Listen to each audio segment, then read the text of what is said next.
Assalamualaikum warahmatullahi wabarakatuh.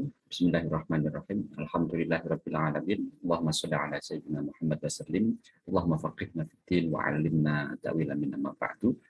Baik, kita lanjutkan. Sebelumnya kita sudah membahas tentang pengumpulan data, khususnya data biografi perawi hadis, di mana ini adalah data utama, syarat mutlak sebelum kita melanjutkan ke langkah berikutnya, yaitu menganalisis data penelitian tersebut sehingga nantinya bisa kita simpulkan apakah kualitas sanad tersebut sahih atau tidak, apakah nisbat hadis tersebut kepada Rasulullah bisa dipertanggungjawabkan atau tidak. Itu semua bergantung data yang telah kita kumpulkan tadi itu dari sumber-sumber yang otoritatif, kitab-kitab rijalul hadis yang otoritatif, yang kemudian nantinya dianalisis dengan metode yang mu'tabar inda ahli hadits wal athar, yaitu metode yang diakui oleh para ulama hadis dan ulama ahli riwayat tentunya. Baik, langsung saja kita lihat seperti apa metode analisisnya. Yang pertama, kita terlebih dahulu harus mengenal apa itu kesahihan sanad hadis. Jadi sebelum kita menganalisis tentu kita harus tahu terlebih dahulu apa saja standar kesahihan sanad hadis yang menyebabkan suatu hadis itu bisa dinilai sahih nisbatnya kepada Rasulullah. Itu harus memenuhi kriteria yang secara detailnya itu ada 5. Namun di sini bisa kita ringkas menjadi kaidah makro, yaitu menjadi 3 saja standar besarnya, yang nantinya kalau dirinci tetap 5. Yang pertama adalah sanadnya harus bersambung dari awal sampai akhir, dari mukharrij sampai kepada Rasulullah, sanadnya harus bersambung dari sumber pertama yaitu Rasulullah sampai kepada sumber yang sekarang kita bisa baca, yaitu para mukharrij, kitab-kitab hadis itu sanadnya harus bersambung satu persatu tanpa ada yang terputus, baru kemudian hadis itu memenuhi syarat pertama, kesahihan sanad hadis, alias berpeluang besar untuk menjadi sahih sanadnya. Kemudian yang kedua adalah seluruh perawinya harus memenuhi 2 kriteria sekaligus, yaitu adil dan dhabit. Adil ini menyangkut integritas, menyangkut keberagamaan, menyangkut kesahihan pemikiran, menyangkut hati, menyangkut perilaku, akhlak, adab, etika, moral, kebiasaan, budaya atau marwah atau muruah. Nah, ini berkaitan dengan adalah ukuran utamanya, di samping ukurannya adalah ukuran kesolihan perilaku, ya, yaitu keagamaan atau keislaman, juga yang kedua adalah ukurannya adalah kejujuran, sehingga rawi yang terbukti berbohong atau diduga berbohong karena kesehariannya misalnya melakukan kebohongan, meskipun belum terbukti dalam periwayatan hadis, orang seperti ini ya, diduga kuat berbohong, muttaham bil kadzib, maka riwayatnya harus ditolak karena apa? Keadilannya sudah cacat.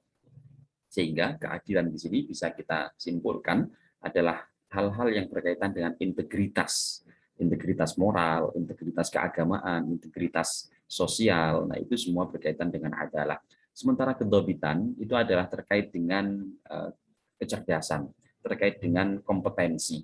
Kompetensi di sini bisa kita bagi ada 3 sebenarnya. Satu, kompetensi saat dia mendengar, apakah dia mendengarnya itu sesuai dengan proses yang diakui oleh para ulama hadis, belajarnya itu seperti apa, apakah dia termasuk orang yang belajarnya malas-malasan, apakah orang yang termasuk belajarnya asal-asalan, apakah orang yang ketika mendengar hadis itu dia bisa mendengarkan secara seksama dari gurunya. Kemudian yang kedua adalah kompetensi yang menyangkut tentang hafalan atau pemahaman atau penjagaan sebuah hadis. Ada orang yang mampu menjaga sebuah hadis dengan hafalannya, hifdzun bisadr, ada yang mampu menjaga hafalan, menjaga hadis dengan dadanya, dengan hafalannya. Ada yang mampu menjaga hafalannya, menjaga hadis itu dengan tulisannya, al-hifdzu bil kitabah atau dhabt kitabi. Kalau tadi dhabt sadri, ya, maka sekarang ada dhabt kitabi, yaitu mampu menjaga hadis. Kalau tidak kuat menjaganya secara hafalan, maka dapat diganti dengan menjaga secara tulisan. Kemudian ya, selanjutnya adalah kompetensi dalam penyampaian. Seorang perawi hadis harus mampu menyampaikan hadisnya dengan baik. Sehingga orang yang hanya mampu menyampaikan hadisnya dengan baik, tapi dia hafalannya kuat, hafalannya tidak kuat, maka orang seperti ini juga tidak bisa diterima riwayatnya. Atau meskipun hafalannya kuat, proses mendengarnya bagus, artinya dia sangat rajin, tekun, ya, sangat kuat hafalannya, tapi tidak mampu berbicara dengan fasih, tidak bisa berbicara dengan baik, sehingga seringkali ketika menyampaikan sesuatu dia kesulitan. Banyak tidak bisa menyampaikan dengan baik, ya, meskipun hafalannya baik, pemahamannya baik, maka yang seperti ini juga kategorinya lemah nantinya. Sehingga kedobitan sekali lagi adalah menyangkut kompetensi, yang dalam hal ini kalau kita rinci akan ketemu 3 kompetensi dasar, yaitu kompetensi belajar, kompetensi mendengar, ya, kompetensi membaca kalau itu riwayatnya bil kitab dengan tulisan, kemudian kompetensi menjaga, baik itu menjaga secara sodr hafalan atau menjaga secara kitab yaitu tulisan catatan, atau memahaminya juga. Kemudian kompetensi dalam menyampaikan, apakah dia ketika menyampaikannya itu bisa menyampaikan secara lafzi, atau kalau secara maknawi apakah bisa terjaga substansinya atau tidak. Nah, ini adalah kompetensi yang berkaitan dengan kedobitan. Nah, nanti ilmu untuk mengungkap ini, yang bagian kedua yang menyangkut adalah dan kedobitan rawi ini adalah ilmu namanya ilmu al-jarh wa ta'dil. Kemudian syarat yang ketiga, syarat makro yang ketiga adalah sanadnya itu terbebas dari syudzud dan juga ilat dalam sanadnya. Sehingga syudzud ini menyangkut mukhalafah, ya, kontradiksi, perbedaan secara substansi antara seorang rawi yang thiqah dengan rawi yang lebih thiqah lagi, antara rawi yang bagus dengan rawi yang lebih bagus lagi. Sehingga ini berlaku hanya khusus untuk rawi-rawi yang secara jarah dan takdilnya itu selamat, ya, tidak ada jarahnya. Hanya rawi-rawi yang adil saja yang masuk tahap ke sini. Sehingga kalau misalnya dalam sebuah sanad kita sudah mendapati ada rawi yang dinilai dhaif, tidak siqah misalnya, entah itu dhaif karena kecacatannya dalam segi kedobitan atau cacatnya dalam segi adalah keadilan integritasnya, salah satunya saja, atau mungkotik juga, maka sebenarnya kita tidak perlu menelitinya dari segi syuhud dan ilat. Syarat ketiga, standar ketiga, ini bisa kita skip, bisa kita abaikan. Kalau sudah terbukti ada terputus sanadnya, atau ada rawi yang tidak adil, ada rawi yang tidak dobit, maka sebenarnya kita tidak perlu membuang tenaga, energi, waktu untuk meneliti syuhud dan juga ilat. Kenapa? Karena kedhaifannya sudah terlihat. Tapi kalau kita mau praktik saja, mau mempraktikkan bagaimana syuhud dan ilat, ya tidak ada masalah. Cuma alangkah lebih bagus yang dijadikan praktik tentunya juga tetap harus rawi-rawi yang sanadnya muttasil, kemudian rawi-rawinya ini adil dan dhabit sekaligus. Baru kemudian nanti kita bisa praktikkan bagaimana konsep syuhud dan ilat itu dalam sanad hadis. Baik, pertama kita mempelajari atau akan praktik terkait dengan ittisalus sanad, ketersambungan sanad. Sekali lagi, standar pertama kesahihan hadis adalah sanadnya harus bersambung. Nah, sanad yang bersambung ini memiliki beberapa data yang harus dipenuhi terlebih dahulu. Ada kriterianya. Yang pertama, kita membutuhkan data berupa redaksi periwayatan hadis. Ini yang ada di sanad. Misalnya, ketika kita baca sebuah sanad, kita akan dapati, ya, sebuah hadis yang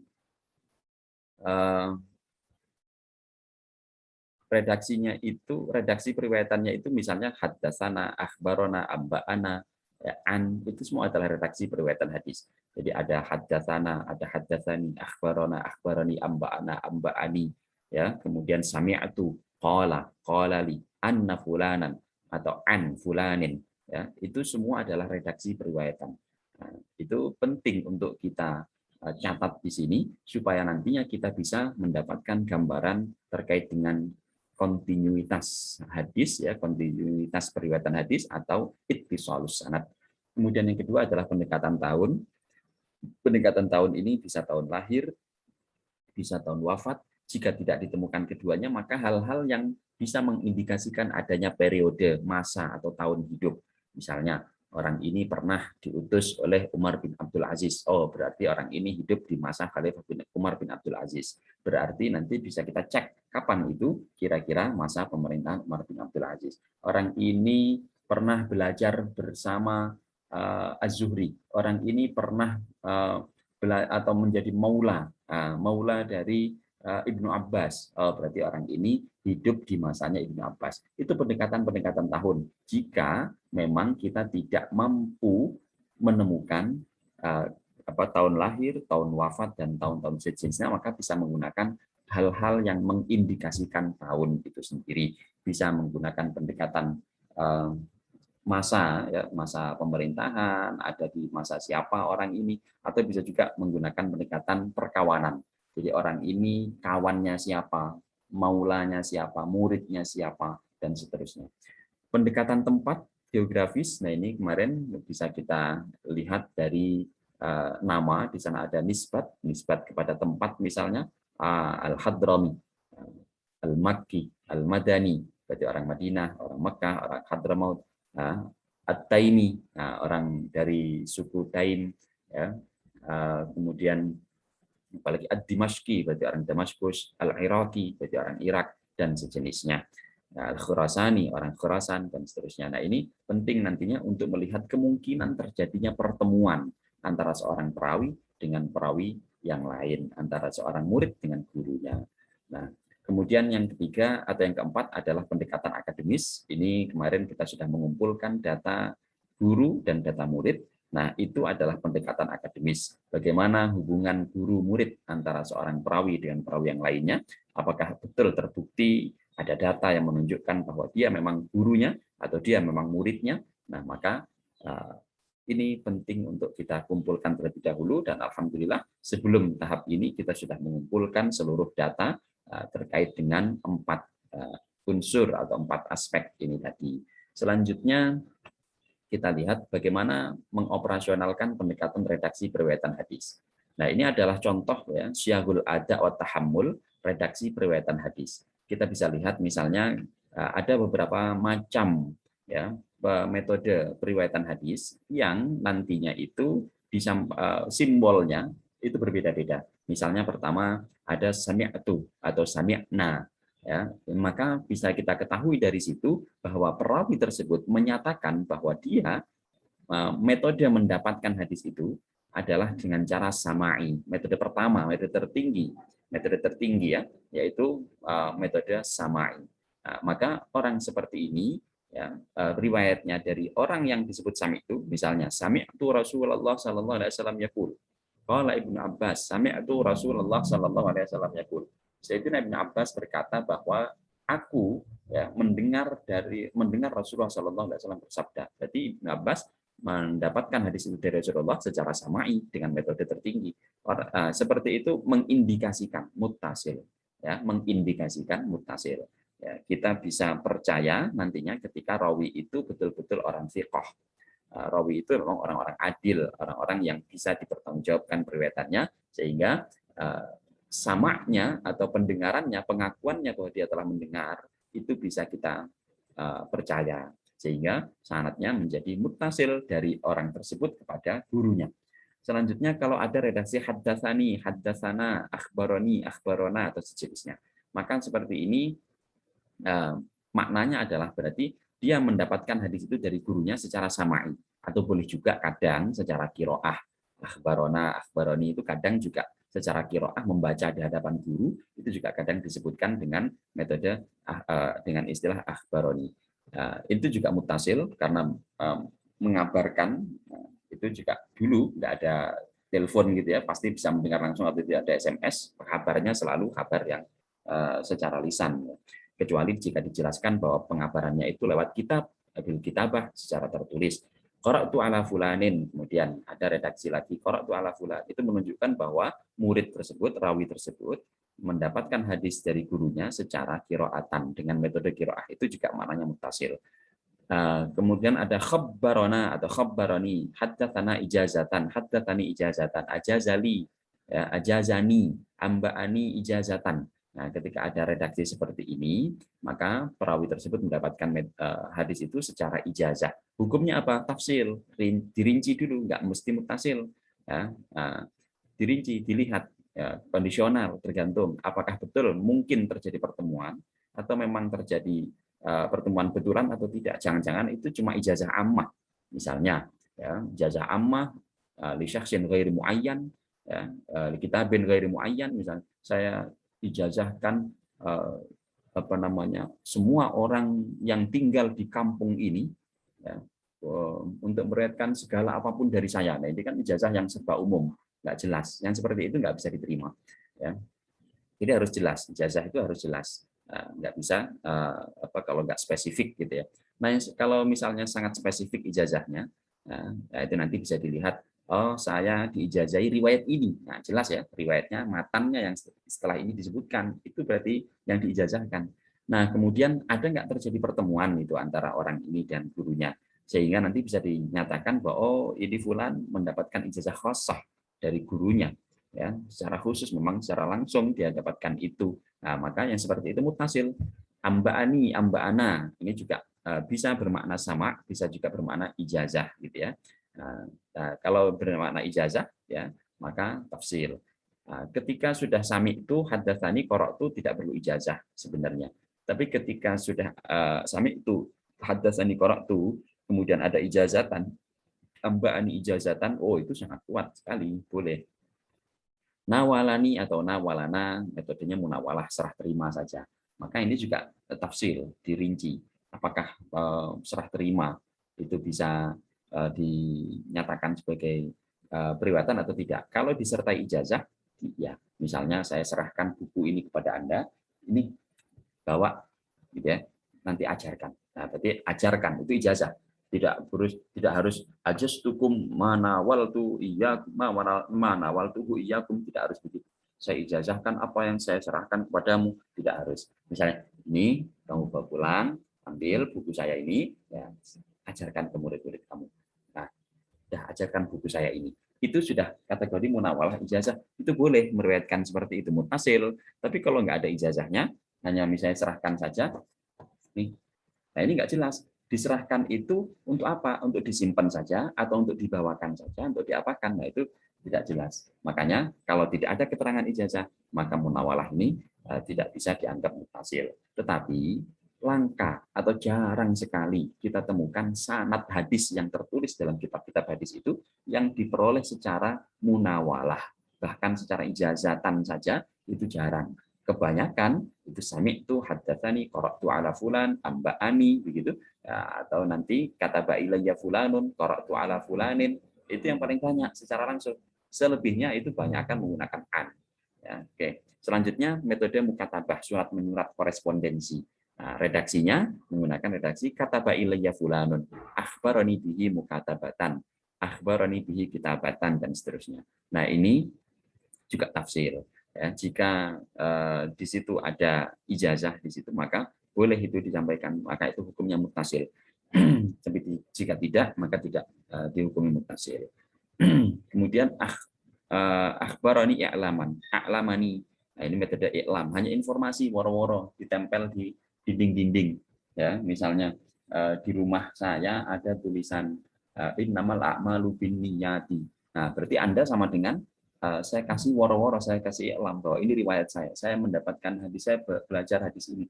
Nah, itu iklam. Ya. Kalau tidak saya kasih pesan, siapa yang membaca tulisan saya ini, maka silahkan diriwayatkan. Nah, maka tidak ada itisol di situ. Ya, kemudian ausoli, ya, berarti wasiat ini terkait dengan hal yang harus dilakukan oleh seorang yang diberi wasiat setelah yang pemberi wasiatnya meninggal. Ya, ini saya punya kitab banyak. Nah, nanti kalau saya meninggal, tolong kitab ini disampaikan, diajarkan terus kepada murid-muridnya, ya, pada murid-murid kalian. Nah, itu misalnya itu berarti ada wasiat, ya, maka wasiat seperti ini bisa saja dihukum mutasil kalau memang yang bersangkutan itu menerima wasiatnya secara langsung. Tapi kalau wasiatnya tidak secara langsung, ya tidak. Misalnya ini nanti jangan diajarkan kecuali oleh cucu saya yang ke-7. Sementara cucunya belum lahir. Nah, itu nggak ada itisol di situ. Nah, bisa masuk kategori wijadah. Wajadtu bi khatti fulanin, haddatsana fulanun, wajadtu fi kitab fulanin bi khatti haddatsana fulanun. Nah, ini adalah metode wijadah, metode penemuan. Jadi kita menemukan naskah, menemukan manuskrip. Ini bisa dilakukan oleh seorang ahli filologi, seorang ahli manuskrip, filolog. Jadi tidak sembarangan orang ya. Meskipun kita kalau mengutip sebuah hadis itu kategorinya juga kebanyakan wijadah. Kita tulis di footnote, kita dapati dalam kitab-kitab tertentu, nggak diajarkan oleh guru, itu wijadah. Semi otodidak. Tapi yang bisa dihukumi muttasil, yang punya otoritas tertinggi, ini adalah seorang filolog. Orang yang memang mengkaji khatnya. Misalnya, Sahih Ibnu Khuzaimah. Misalnya ya, Sahih Ibnu Khuzaimah. Ini konon lama sekali ditemukan yang versi tercetaknya. Banyak. Atau Musnad Al-Firdaus. Nggak ditemu-temukan cetaknya, versi cetaknya. Sehingga kalau ada orang mengijazahkan sanadnya, seringkali nggak ketemu itu sanadnya. Ya, kitabnya itu. Hanya dapat sanad kitabnya saja, tapi nggak ketemu, nggak dapat kitabnya. Ternyata kitabnya baru ditahqiq. Manuskripnya ini baru ditahqiq belakangan, misalnya oleh Syekh Mustafa Al-Adzami. Maka Syekh Mustafa Al-Adzami yang menahqiq Sahih Ibnu Khuzaimah, inilah orang yang punya otoritas. Ya. Inilah orang yang kalau mengijazahkannya itu punya otoritas beliau itu. Nah, diakui. Ya, sehingga yang seperti ini otoritatif. Tapi sekali lagi sanad-sanad seperti itu dalam hadis, kitab-kitab hadis yang ada sekarang itu langka sekali. Yang umum adalah metode sama, metode qiraah, gitu ya. Kemudian nanti ada mukatabah, munawalah, itu jarang sudah. Oke, sehingga kita bisa tahu tadi ya, ketika redaksinya haddatsana ada peluang ittisal. Pendekatan tahun yang kedua, kita bisa lihat misalnya contoh sanad ini. Ini saya punya contoh sanad. Sanadnya adalah dengan komposisi, satu sumbernya adalah dari Rasulullah, sahabatnya adalah Anas bin Malik, kemudian ada Humaid At-Tawil, ada Hamzah Az-Zayyat, ada Uthman bin Abdurrahman, ada Musa bin Ayyub, ada Al-Husain ibn Sumaidah, ada Sulaiman bin Ahmad. Kita lihat data-data yang sudah terkumpul. Rasulullah SAW wafatnya tahun 11 Hijriah. Anas bin Malik wafatnya 93 Hijriah. Humaid wafatnya 143. Hamzah wafatnya 156 Hijriah. Uthman bin Abdurrahman wafatnya tahun 203 Hijriah. Musa bin Ayyub tidak ditemukan, tidak diketahui kapan mereka bertemu, kapan Musa bin Ayyub itu wafat atau lahir atau hidup, tidak diketahui. Ya. Husain ibnu Sumaidah wafat tahun 287 Hijriah, ya, diketahui berarti. Sulaiman bin Ahmad wafat tahun 360 Hijriah. Nah, lalu kita analisis. Analisisnya bagaimana caranya? Kita lihat selisihnya berapa dari guru ke murid itu tahun wafatnya. Ini tafawud. Tafawud itu selisih di kolom tafawud ini. Nah, selisihnya berapa? Kita lihat selisih Rasulullah dengan Anas bin Malik itu berapa tahun? 93 tahun wafatnya Anas dikurangi tahun wafatnya Rasulullah 11. Berarti selisihnya ada 82 tahun. Panjang sekali. Nah, usia panjang seperti ini masih bisa terjadi pertemuan, apalagi jika ada keterangan bahwa yang bersangkutan itu memang betul-betul muridnya. Logikanya begini, berarti bisa kita lihat ya, kalau selisih 82 tahun, kita harus tahu umurnya Anas bin Malik berapa. Oh, ternyata umurnya panjang sekali. Misalnya umurnya adalah 92 tahun atau lebih gitu ya. Berarti nanti kalau umurnya 92 tahun saat wafat, maka bisa dipastikan beliau itu ketemu Rasulullah itu pada ya sekitar 10 tahun atau di usia 10 tahun. Nah, berarti masih mungkin nggak anak 10 tahun belajar dan kemudian pelajarannya itu nyantol nyampe teringat sampai gede. Mungkin sekali ya. Kita saja saat usia 5 tahun sudah bisa ingat apa kita hari ini, bisa ingat apa yang terjadi pada kita 5 tahun yang lalu, pada usia kita masih 5 tahun. Kita masih bisa mengingat apa yang diajarkan guru-guru kita saat di taman kanak-kanak di TK ya, usia 5 tahun, apalagi 10 tahun. 10 tahun kita sudah kalau sekarang ini ya anak-anak setara kelas 3 SD misalnya, itu sudah punya ingatan. Oh, dulu saya diajarkan oleh guru ini diajarkan apa, doa apa, itu ingat. Ya, bisa ingat. Oke, dari Humaid ke Anas bin Malik. Selisihnya berapa? Selisihnya adalah 50 tahun. Karena Humaid wafat 143, Anas bin Malik wafat 93. Sehingga selisihnya 50 tahun. Selisih 50 tahun itu masih standar. Apalagi kalau Anas bin Malik umurnya panjang, Humaid At-Tawil umurnya panjang juga. Dua-duanya sama-sama panjang umurnya. Masya Allah, itu pertemuannya bisa lama. Ya, bisa sangat lama. Hamzah Az-Zayyat 156 Hijriah wafatnya, sementara muridnya dengan gurunya Humaid At-Tawil 143. Selisihnya berapa tahun? Cuma 13 tahun. Selisih wafat cuma 13 tahun itu sangat mungkin terjadi pertemuan, mungkin liqa. Nah, kesimpulannya ini. Ya, penjelasan analisisnya adalah subutul liqa yang Anas bin Malik dan Rasulullah. Kenapa? Karena Anas bin Malik itu masyhur, syuhrah. Masyhurnya, ya, populernya adalah memang pembantunya Rasulullah. Sehingga seandainya nggak ketahuan tahun wafatnya saja, itu sudah popularitasnya sudah lebih dari segalanya, data segala-galanya itu. Orang seperti itu sudah dipastikan sabitul liqa, subutul liqa, sudah pasti terjadi pertemuan. Nah, kalau mungkinul liqa, nah seperti ini metodenya Imam Muslim dalam mensahihkan sanad hadis itu cukup dimungkinkan terjadi pertemuan. Kalau Imam Bukhari syaratnya itu harus subutul liqa, dipastikan betul-betul pernah bertemu. Utsman bin Abdurrahman ya, wafat tahun 203. Gurunya 156. Selisihnya berapa? 47 tahun. Nah, selisih 47 tahun itu masih standar ya. Sekarang Musa bin Ayyub nggak ditemukan tahun wafatnya, tahun-tahun apapun sama sekali. Lam yunkar, nggak ada penjelasan sama sekali tentang tahun-tahun Musa bin Ayyub ini. Bagaimana solusinya? Ya, nanti bisa kita analisis dari siapa? Dari muridnya. Oh, muridnya ketahuan wafat tahun 287. 287 ya. Kalau kita lihat ke guru-gurunya, ke kakek gurunya yaitu Utsman, itu ketemu selisih 84 tahun. Maka bisa kita perkirakan antara Musa bin Ayyub dengan Utsman bin Abdurrahman itu nggak nyampe 80 tahun, ya, nggak nyampe 80 tahun, dimungkinkan ya 50 tahun, 60 tahun. Meskipun ini bukan data yang kuat, ini ya kesimpulan mungkin ulika ini tidak menggunakan data yang kuat, tapi itu bagian dari cara, ya, tidak ada salahnya kalau seperti itu. Artinya nanti meskipun tidak menjadi jaminan, tapi sedikitnya bisa menjadi salah satu alternatif ya, karena tidak ada data bisa kita analisis dengan alternatif seperti itu. Sulaiman bin Ahmad wafat 360, Husain bin Sumaidah wafat 287, selisihnya berapa? 73 tahun. Masih mungkin terjadi pertemuan karena Anas bin Malik dengan Rasulullah selisihnya 82 tahun saja, subutul liqa bisa. Maka ini mungkin. Nah, sekali lagi ini bukan satu-satunya data. Harus kita konfirmasi lagi dengan data yang lain, yaitu data data tempat, data guru murid, akademis tadi itu. Ya, ini kesimpulannya mungkin terjadi, kalau dengan Anas bin Malik ke Rasulullah muttasil jelas, Humaid ke Anas ya bisa dinyatakan muttasil menurut standarnya Imam Muslim. Kenapa? Mungkinul liqa. Hamzah Zayyad ya, mungkinul liqa juga.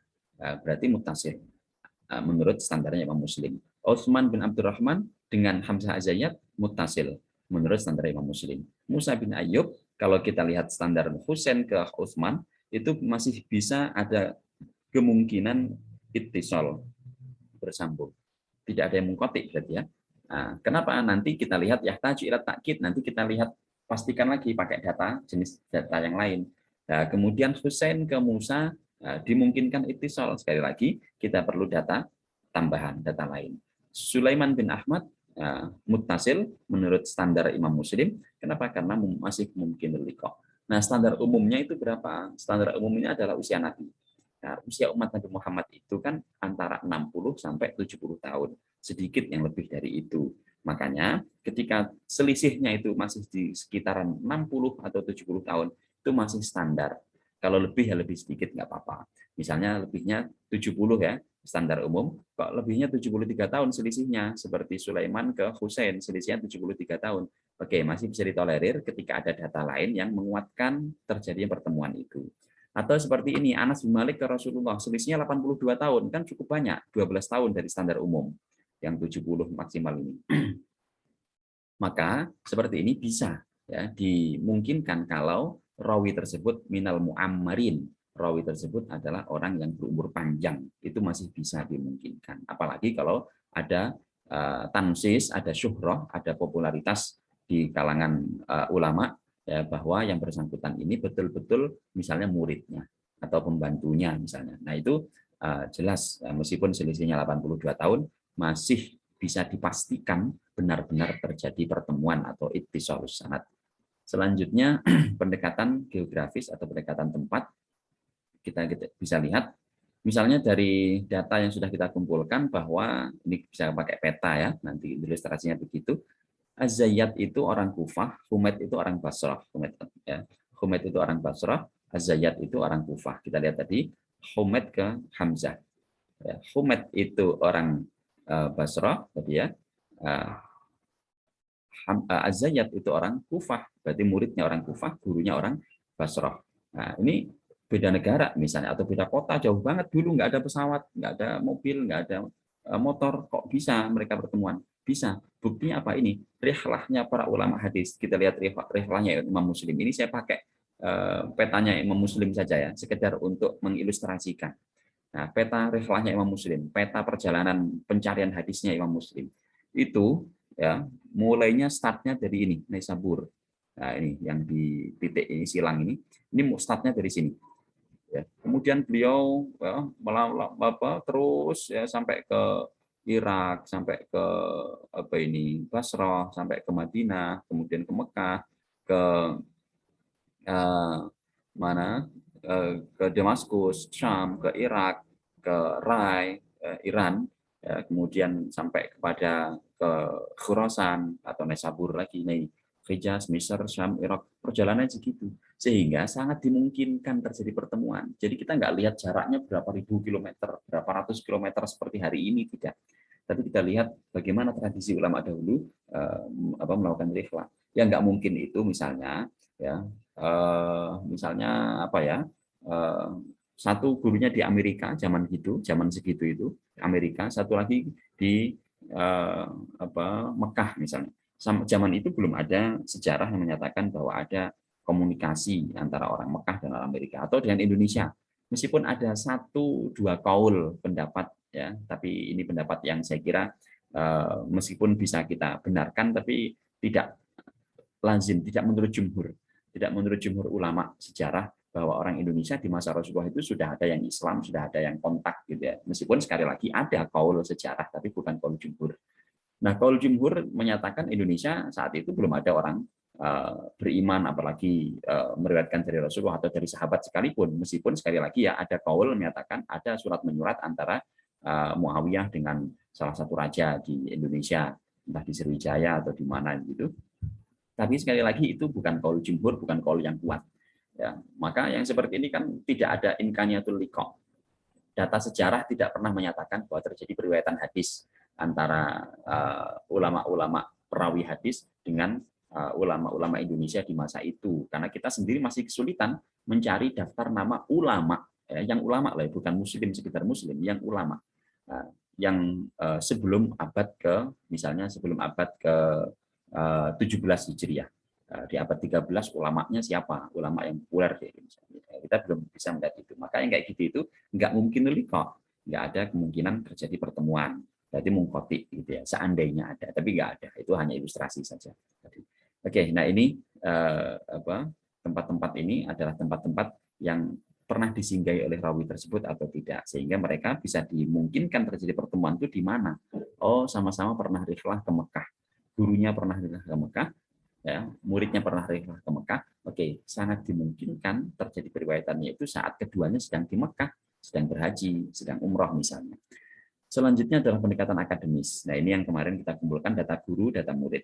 Misalnya tadi kita lihat Hamzah Az-Zayyat, ya, punya murid, punya guru dulu, Rawaan, Anas bin Malik, dan lain-lain. Ya, sudah disebutkan kemarin datanya. Muridnya siapa? Ternyata muridnya ada banyak, tapi lam yudkar minhum Utsman.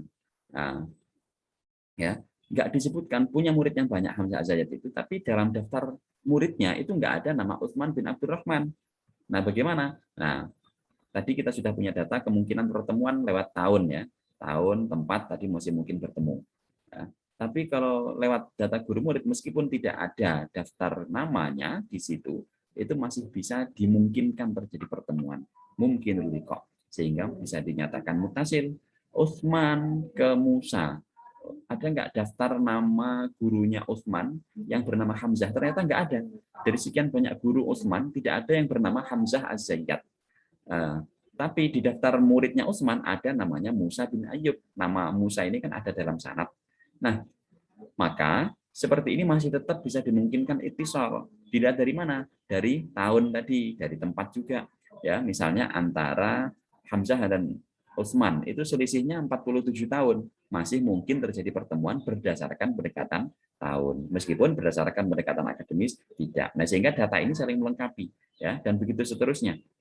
Nah, sekali lagi, untuk memastikan ada atau tidaknya rawi tersebut dalam daftar guru ataupun daftar murid, kita harus memastikan lagi nama-nama rawi tersebut, baik itu nama aslinya, isemnya, ya, alamnya, atau nama lakopnya, julukannya, atau nama kunyahnya, nama panggilannya, yang ada abu, ummu, am, dan seterusnya itu aku, atau nama nisbatnya, itu semua menjadi kata-kata kunci untuk memastikan ittisal sanadnya. Nah, jadi sekali lagi, ya, nanti bisa dilihat data-data yang sudah dikumpulkan itu seperti apa. Nah, sekarang kita lihat ya bagaimana cara menganalisisnya. Nah, ini kita coba cek langsung contoh ya yang eh, apa bagaimana kita bisa menganalisis itu sebentar. Nah, ini adalah contoh tahrir hadis yang laporannya sudah jadi, ya, yang pernah saya buat dahulu. Yang pertama adalah bahwa ini saya sedang menakhrij hadis innal Islam bada'a ghariban wa sayaudu kama bada'a fatuba lil ghuraba. Ya, ini yang A ini adalah hasil takhrij yang kemarin sudah kita lewati. Kemudian saya buat skema seperti ini, sudah kita lewati juga. Ya, ini gambarnya. Alhamdulillah tapi ya. Nah, kemudian data biografi sudah saya kumpulkan, mulai data nama, tahun, tempat, daftar guru, daftar murid, itu sudah ada semua. Nah, ini data cara takdil saya sajikan dalam bentuk tabel, ya seperti ini, seperti yang sudah kita lakukan juga. Kemudian di sini, nah, ini analisis ketersambungan sanad hadis. Nah, saya buat misalnya satu dari segi redaksi periwayatan, siagul adab wa tahammul. Kalau kita lihat semuanya pakai haddatsana, hanya sedikit anak-anak tadi ya, maka bisa dinyatakan ada muttasil.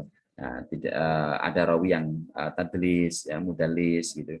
Nah, nanti bisa kita cek dari segi tadi redaksi periwayatan. Ketika rawinya itu menyampaikan an dari gurunya, maka bisa kita cek apakah dia termasuk mudallis atau tidak. Kalau mudallis, nanti kita cek lagi apakah betul ini meriwayatkan dari gurunya tersebut atau tidak. Ya, ketika terbukti maka an-anahnya pun tidak ada masalah. Nah, tapi kalau tidak terbukti maka bisa kita nyatakan hadisnya mudallas misalnya. Oke, tahun wafat rawi analisisnya tadi semuanya bisa kita nyatakan mungkin terjadi pertemuan ya. Sini ada analisisnya ya.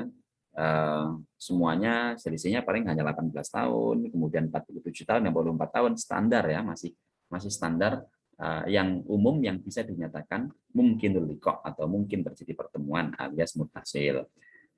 Pendekatan akademis, keterangan para ulama rijal mengenai terjadinya hubungan guru dan murid.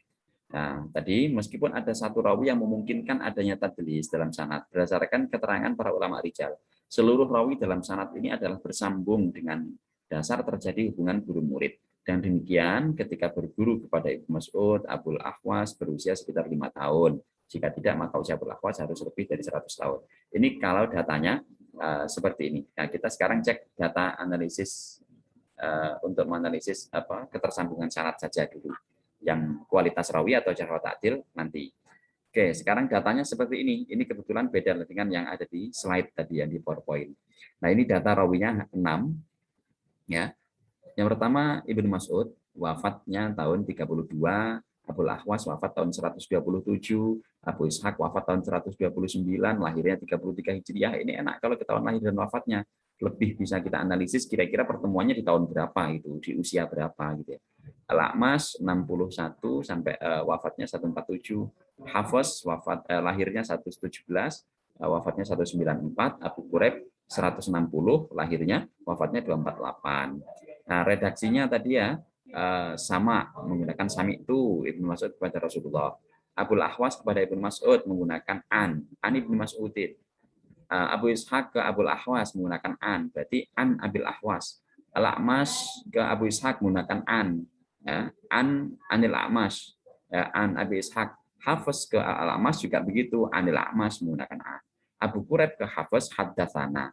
Jadi kira-kira sanadnya bunyinya haddatsana Abu Quraib qala haddatsana Hafiz anil A'mash an Abi Ishaq an Abil Ahwas An Ibnu Mas'udin qala sami'tu Rasulullah sallallahu alaihi wasallam yaqul.